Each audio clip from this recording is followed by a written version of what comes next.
नमस्कार दोस्तों आज हम देखने वाले हैं बिहार एसआई का प्रैक्टिस सेट। और ये आपका जो प्रैक्टिस सेट होने वाला है आप देखेंगे तो ये आपका होमवर्क सीरीज है और बिहार दरोगा पीटी के लिए स्पेशल चलाया जा रहा है। ठीक है, आप यहाँ पे देखेंगे तो डे आपका 27 नंबर का है। ठीक है, इसके पहले का देखेंगे तो बहुत सारा सेट आपका अपलोड भी है, आप उसको जाकर के सारा वीडियो जो है देख सकते हैं। चलिए पहला हमारा प्रश्न क्या है देखेंगे। देखिए पहला प्रश्न है कि हाल ही में प्रधानमंत्री द्वारा इंडिया की सबसे ऊंची सुरंग सिंकुला सुरंग का निर्माण शुरू किया गया है। यह कितनी ऊंचाई पर अवस्थित है? ऊंचाई की बात करते हैं तो यहाँ पर देखिए 15,800 फीट लिखा गया है। आंसर में देखेंगे तो आपका जो है पहले का जो है आपका 15,800 फीट आपका सही हो जाएगा।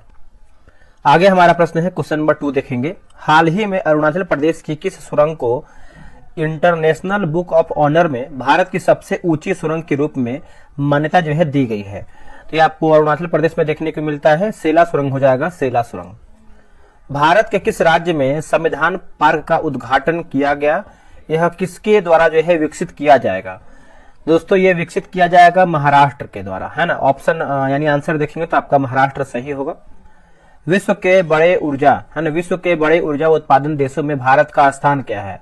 तो भारत का स्थान देखेंगे तो 3rd नंबर पे आता है, पहले पे आपका चीन है और दूसरे की बात करते हैं तो यूएसए का है। हाल ही में कहां विश्व का सबसे बड़ा नेट जीरो कार्बन कैंपस विकसित किया गया है? तो नेट जीरो कार्बन कैंपस की बात करते हैं तो नालंदा विश्वविद्यालय हो जाएगा, नालंदा विश्वविद्यालय। अगला है बोला कि लचित बोरफुकन की 125 फुट ऊंची प्रतिमा का अनावरण प्रधानमंत्री द्वारा जो है कहां पर किया गया है? इसका देखेंगे तो आपको असम में किया गया है और जोराहट में, है ना, असम के जोराहट में। अगला कि सुदर्शन सेतु का उद्घाटन भारत के किस राज्य में किया गया है? तो भारत के गुजरात राज्य में किया गया है सुदर्शन सेतु। ठीक है, याद रखिएगा, भूलिएगा नहीं। देश की पहली बहुपक्षीय है ना बहु प्रशिक्षित अंडर वाटर मेट्रो सेवा किस राज्य में शुरू की गई है? देखिए अंडर वाटर मेट्रो सेवा की बात करते हैं तो कोलकाता वेस्ट बंगाल में, है ना। आंसर आप देखेंगे तो कोलकाता हो जाएगा। अमृत भारत स्टेशन योजना का शुभारंभ कब और किसके द्वारा जो है किया गया है? देखिए कब और किसके द्वारा अगर हम देखें तो दोस्तों ये आपका 6 अगस्त में किया गया था, 6 अगस्त 2023 में। और ये आपका नरेंद्र मोदी के द्वारा किया गया था, नरेंद्र मोदी के द्वारा ये किया गया था। अगला कि सबमरीन ऑप्टिकल फाइबर परियोजना के तहत किन 2 भारतीय राज्यों को जोड़ा जाएगा? किन 2 भारतीय राज्यों को जोड़ा जाएगा? तो लक्षद्वीप प्लस केरल हो जाएगा, लक्षद्वीप और केरल। यूनेस्को द्वारा किस वर्ष कुंभ को मानवता की अमूर्त सांस्कृतिक विरासत के रूप में जो है शामिल किया गया है? तो इसका आंसर देखेंगे तो 2017 हो जाएगा, 2017 जो है सही उत्तर होगा। हाल ही में किस संविधान सभा द्वारा हो जनजातीय भाषा को संविधान की 8वीं अनुसूची में जो है शामिल करने की मांग की गई है? तो ये आपका झारखंड विधानसभा हो जाएगा, झारखंड विधानसभा। ठीक है, अभी हुआ नहीं है लेकिन मांग जो है किया गया है। ब्राह्मणों पर जजिया कर लागू करने वाला प्रथम मुस्लिम शासक कौन था? प्रथम मुस्लिम शासक की बात करते हैं तो फिरोज शाह तुगलक जो है सही आंसर हो जाएगा, फिरोज शाह तुगलक, है ना। याद रखिएगा सभी लोग। मनसबदारी, देखिए मनसबदारी व्यवस्था पर सैन्य संगठन की स्थापना कब और किसके द्वारा जो है की गई है? मनसबदारी व्यवस्था की बात करते हैं तो 1572 में किया गया था, अकबर के द्वारा किया गया था, अकबर के द्वारा। ये सन जो है आपका 1500 आगे पीछे हो सकता है, 72-73 हो सकता है, एग्जैक्ट याद नहीं है, लेकिन यह कि 1572 में और अकबर के द्वारा ये किया गया था। किस शासक ने ग्रांड ट्रक रोड की मरम्मत करवाई तथा डाक प्रथा का जो है प्रचलन करवाया था? डाक प्रथा का प्रचलन करवाया था तो आंसर हो जाएगा शेर शाह सूरी, जो है सही उत्तर हो जाएगा शेर शाह सूरी। दोस्तों बिहार दरोगा देखेंगे तो टेलीग्राम पे ग्रुप बनाया गया है, डेली बेसिस पे आपका जो है 100 क्वेश्चन का सेट होता है। साथ में देखेंगे तो आपका होमवर्क सीरीज भी सेट वहां पर आंसर की के साथ अपलोड होता है। आप अभी तक ज्वाइन नहीं किए, ज्वाइन हो जाइए। रहा व्हाट्सएप नंबर 8756546533। आप जो है बिहार दरोगा लिख करके मैसेज कीजिए, आपको प्रॉपर जानकारी मिल जाएगा। प्राचीन भारत के किस खगोल शास्त्री को गुरुत्वाकर्षण के सिद्धांत का जन्मदाता जो है कहा गया है? तो इसका आंसर देखेंगे तो आपका ब्रह्मगुप्त जो है सही उत्तर हो जाएगा, ब्रह्मगुप्त, है ना।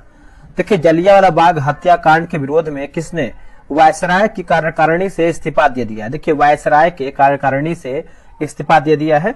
तो ये आपका 13 अप्रैल 1919 को ये आपका जलियांवाला बाग हत्याकांड हुआ था और ये आपका शंकर नारायण जो है इस्तीफा दे दिए थे, शंकर नारायण। अगला है कि महात्मा गांधी ने किस आंदोलन को हिंदू मुस्लिम एकता का सुनहरा जो है अवसर माना है? हिंदू मुस्लिम एकता का जो है सुनहरा अवसर माना है, तो ये आपका खिलाफत आंदोलन हो जाएगा, खिलाफत आंदोलन। ठीक है, याद रखिएगा सभी लोग। अगला है कि बंगाल विभाजन की घोषणा के बाद किसके नेतृत्व में मुसलमानों का एक शिष्टमंडल वायसराय लॉर्ड मिंटो से लिया है। देखिए लॉर्ड मिंटो से लिया है, तो 1905 हो जाएगा, और ये आपका आगा खां जो है सही उत्तर हो जाएगा, आगा खां। मुस्लिम लीग का पहला अध्यक्ष किसे जो है चुना गया था। देखिए मुस्लिम लीग का जो पहला अध्यक्ष की बात कर लेते हैं, तो आगा खां जो है राइट आंसर हो जाएगा, आगा खां। नेक्स्ट हमारा है कि वंदे मातरम भारतीय राष्ट्रीय आंदोलन का शीर्षक किस आंदोलन में बना है। तो कौन से आंदोलन में बना है, तो स्वदेशी आंदोलन हो जाएगा, स्वदेशी आंदोलन। ठीक है, याद रखिएगा स्वदेशी आंदोलन। प्रार्थना समाज की स्थापना किसकी प्रेरणा से की गई थी। देखिए प्रार्थना समाज की बात करते हैं तो ये आपका 1967 में किया गया था। प्रेरणा की बात करते हैं तो केशव चंद्र सेन के द्वारा किया गया था, और स्थापना की बात करते हैं तो आत्माराम पांडुरंग के द्वारा जो है प्रार्थना समाज जो है स्थापना किया गया था। अगला कि मंजरी सेना और बानर सेना का संबंध गांधी जी के किस आंदोलन से है। तो गांधी के किस आंदोलन से है, तो आपका सविनय अवज्ञा आंदोलन जो हो जाएगा दोस्तों, सविनय अवज्ञा आंदोलन। ठीक है, याद रखिएगा, भूलिएगा नहीं, सविनय अवज्ञा आंदोलन। अगला कि राष्ट्रीय नियोजन समिति की स्थापना कब और किसके नेतृत्व में किया गया था। तो ये आपका 1929 में किया गया था, जवाहरलाल नेहरू के नेतृत्व में किया गया था, जवाहरलाल नेहरू के नेतृत्व में किया गया था। आप इसको अच्छे से याद रखिएगा। भारत के संविधान में नागरिकों के उत्तरदायित्व का वर्णन जो है कहाँ मिलता है। तो वर्णन की बात करते हैं तो मौलिक कर्तव्य में मिलता है, भाग 4 के क में। अगर भाग की बात करते हैं 4 के क में, और अनुच्छेद की बात करते हैं तो 51 के क में हो जाएगा। भारत में सबसे उच्च जीवन स्तर किस राज्य का है। देखिए सबसे उच्च जीवन स्तर की बात करते हैं तो केरला में है। पढ़ाई लिखाई की भी बात करते हैं तो आपका जो है केरला इस सब में आगे है। अगला है कि रिजर्व बैंक का स्थानीय प्रधान कार्यालय भारत के कितने शहरों में स्थित है।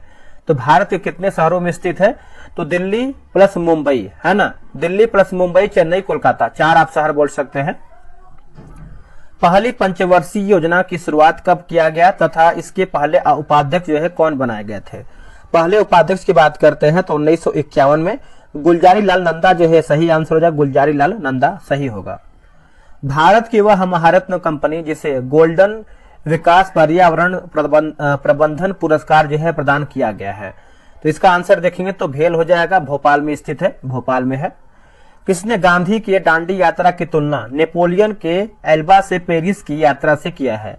नेपोलियन के एल्बा से पेरिस की यात्रा से किया है, तो सुभाष चंद्र बोस जो है सही आंसर हो जाएगा, सुभाष चंद्र बोस। आप अच्छे से याद रखिएगा। सत्यशोधक समाज की स्थापना कब और किसके द्वारा जो है किया गया था।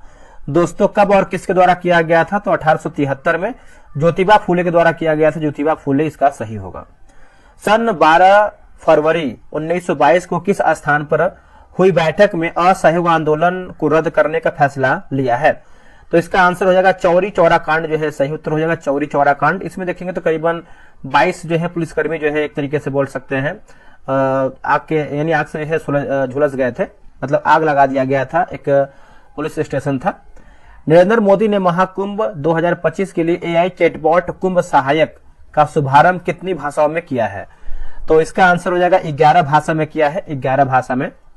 यूनेस्को में शामिल भारत की एकमात्र मिश्रित धरोहर कौन सी है। देखिए एकमात्र मिश्रित धरोहर की बात करते हैं तो ये आपको कंचनजंगा जो है सही उत्तर हो जाएगा, कंचनजंगा। ठीक है, तो आप इसको याद रखिएगा। भारत का पहला वर्टिकल लिफ्ट ब्रिज कौन सा है, जहां किस राज्य में है ना, तथा किस राज्य में निर्मित किया गया है। तो ये आपको हो जाएगा पंपन ब्रिज, और ये आपको तमिलनाडु में देखने को मिलता है, पंपन ब्रिज तमिलनाडु में। एक स्विमिंग पुल हमेशा वास्तविक गहराई से छोटा दिखाई देता है, यह किसका उदाहरण है। दोस्तों यह किसका उदाहरण है, तो ये आपका अपवर्तन का है। किसका है, अपवर्तन का। ठीक है, चलिए आगे बढ़ेंगे। रडार द्वारा जहाज की स्थिति जानने हेतु किन तरंगों का जो है प्रयोग किया जाता है। तो किन तरंगों का प्रयोग होता है, तो रेडियो तरंग जो है सही उत्तर हो जाएगा, रेडियो तरंग है ना, याद रखिएगा, रेडियो तरंग सही होगा। परमाणु अभिक्रियाओं में उत्पन्न और रेडियोधर्मी नाभिक द्वारा उत्सर्जित उच्च आवृत्ति विकिरण जो कैंसर कोशिकाओं को नष्ट करने के लिए हवा के रूप में उपयोग करते हैं, उसका नाम क्या है। दोस्तों उसका नाम देखेंगे तो आपका गामा किरण जो है राइट आंसर हो जाएगा, गामा किरण होगा। जब प्रकाश की एक किरण एक माध्यम से दूसरे माध्यम में जाती है तो वह सामान्य से दूर या दूर के मार्ग में झुक जाती है। प्रकाश के झुकने की इस घटना को क्या कहते हैं? दोस्तों इस घटना को देखेंगे तो अपवर्तन की घटना कहते हैं, अपवर्तन की घटना। ठीक है, तो आप याद रखिएगा अपवर्तन की घटना सही हो जाएगा। देखिए श्वेत प्रकाश जब प्रिज्म से गुजरता है, 40 नंबर है, जब श्वेत प्रकाश जो है प्रिज्म से गुजरता है तो कौन सा वर्ण सर्वाधिक जो है विचलित होता है? दोस्तों कौन सा वर्ण है जो आपका सर्वाधिक विचलित होता है? तो बैगनी हो जाएगा। आंसर आप देखेंगे तो बैगनी सही होगा। अगला है किसी व्यक्ति का पूरा प्रतिबिंब देखने के लिए एक समतल दर्पण की न्यूनतम ऊंचाई कितनी होनी चाहिए? तो ये आपका ऊंचाई जो है आधी होनी चाहिए। आंसर आपको हो जाएगा आधी। चलिए आगे बढ़ेंगे। अगला हमारा है प्रकाश का वेग सर्वप्रथम है ना, सर्वप्रथम किस वैज्ञानिक ने ज्ञात किया था? तो इसका आंसर आप देखेंगे तो आपका रोमर हो जाएगा, है ना दोस्तों, ये आपका रोमर हो जाएगा, रोमर। लेंस द्वारा प्रकाश की किरणों की अभिसरण का अपक्षरण करने की मात्रा को क्या कहते हैं? तो ये करने की मात्रा का दोस्तों देखेंगे तो हम लेंस की क्षमता कहते हैं, है ना, लेंस की क्षमता जो है इसका सही आंसर हो जाएगा लेंस की क्षमता। आंख में प्रवेश करने वाले प्रकाश को किससे नियंत्रित किया जाता है? किससे जो है आपका ये नियंत्रित होता है?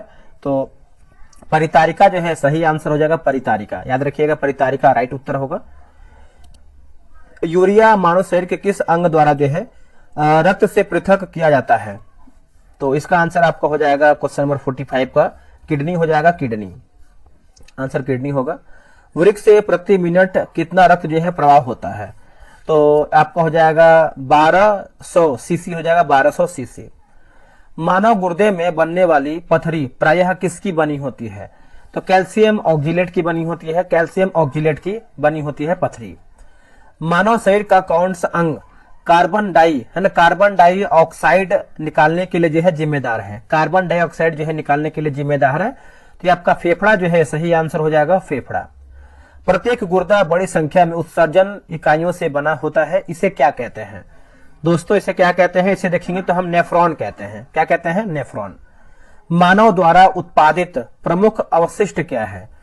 तो ये आपका CO2 प्लस आपका अमोनिया हो जाएगा, CO2 प्लस अमोनिया, याद रखिएगा।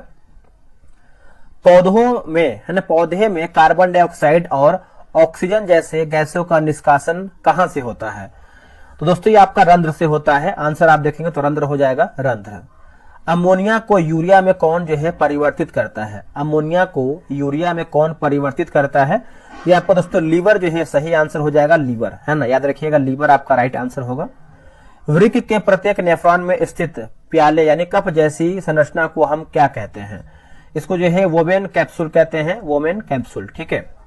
अगला है कि एक अयस्क मनुष्य के वृक्क का भार लगभग कितना होता है? तो वृक्क का भार लगभग दोस्तों आप देखेंगे तो कितना होता है?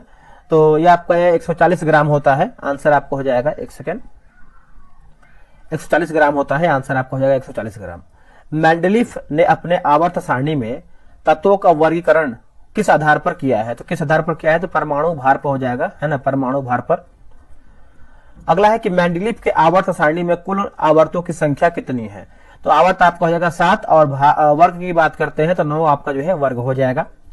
मेंडलीफ की आवर्त सारणी में निष्क्रिय गैसों को किस समूह में जो है रखा गया है? तो निष्क्रिय गैस की बात करते हैं 0 वर्ग हो जाएगा। आंसर आपको हो जाएगा 0 वर्ग। ठीक है, तो याद रखिएगा सभी लोग। मेंडलीफ के आवर्त सारणी में किस तत्व को उचित स्थान प्रदान नहीं किया जा सकता है? तो आंसर आपका हो जाएगा हाइड्रोजन हो जाएगा, हाइड्रोजन। आधुनिक आवर्त नियम के अनुसार कौन सा आवर्त अपूर्ण है? कौन सा आवर्त दोस्तों जो है आपका अपूर्ण है? तो 7वां आवर्त जो है आपका अपूर्ण हो जाएगा, 7वां आवर्त आपका जो है अपूर्ण है। अगला है पोटेशियम को आवर्त सारणी के किस ग्रुप में रखा गया है? तो प्रथम जो है सही उत्तर हो जाएगा, प्रथम, याद रखिएगा प्रथम आपका राइट आंसर होगा। सबसे हल्की धातु कौन सी है? दोस्तों सबसे हल्की धातु की बात करते हैं तो आपका आंसर जो है लिथियम जो है सबसे हल्की धातु है, सबसे हल्की धातु। अक्रिय गैसों में सबसे भारी और सबसे हल्की गैस कौन सा? अक्रिय की बात करते हैं तो हल्की में हो जाएगा हीलियम और भारी की बात करते हैं तो जेनॉन हो जाएगा, जेनॉन। चलिए आगे हमारा प्रश्न है आवर्त सारणी यानी पुरानी का पहला और अंतिम तत्व कौन सा है? तो आपका हो जाएगा पुरानी में आपका हाइड्रोजन और अंतिम की बात करते हैं तो यूरेनियम हो जाएगा, यूरेनियम। आधुनिक आवर्त सारणी नियम का प्रतिपादन किसने किया था? तो मोसले ने परमाणु संख्या के अनुसार। ठीक है।